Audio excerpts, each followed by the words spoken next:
Hey everyone, Coach Jared here with your FIT essay, or FIT service announcement.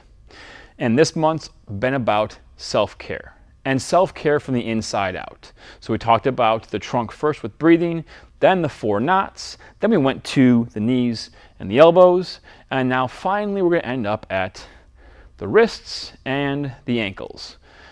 If you were ever an athlete, there's a high likelihood that you injured one or both ankles, and probably a wrist a time or two. So they're very mobile joints. They have lots of little bones and joints and ligaments and tendons in there. And so we have to address them through a full range of motion. But there's a type of motion that tends to not occur that frequently, either in training or in things like running, jogging, hiking, those sorts of things, okay? And that is flexion, okay? So if this is extension of the wrist, you can see how that happens in a push-up, right? In a bench press, even in things overhead, like an overhead press or overhead squat or a snatch. And so we want to work on flexion to kind of reverse all the work that's being done. Really simple one. You've probably done it before without realizing it, but taking your arm, locking it straight out, grabbing the hand, and then just relaxing the wrist and letting the hand flex up. Okay, you can flex like so, and just work through that range. Not painful, stretching, okay? You can do a similar thing on the ground, and it's literally just kind of laying the hands down and letting one stretch out, and then you can slowly work back. Now, I like doing one at a time here because it's just kind of hard to get both and really get a nice stretch on both, but you'll get down there and you'll kind of feel and go, woo! There's some things in there that just don't want to move that well.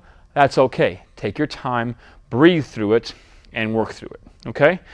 Flexion for the ankle, a little different. This is called dorsiflexion, okay? So there's plantar flexion, pointing the toe down, and then dorsiflexion, pointing the toe up. When you point the toe up like this, we want some range of motion in there that a lot of times people who run a lot or jog a lot don't really have, okay?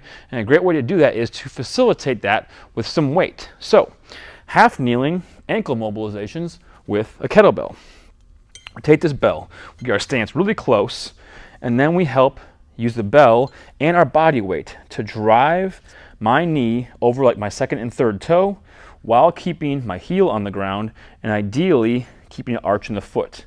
So we're right there, pushing that range every single time. You can do this as well in a squat position. If you squat, get into your squat stance, get yourself down, and now we're just going to focus on one at a time. So now I'll do my right one. So now I'll be right here. This heel can come up.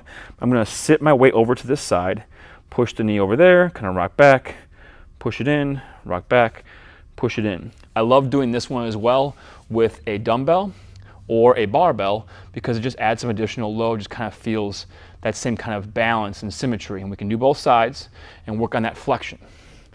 After you get that done, then you go and you work through full range of motion. Circles for the wrists, circles for the ankles. If you can't balance, grab a buddy, grab a rack, whatever you need.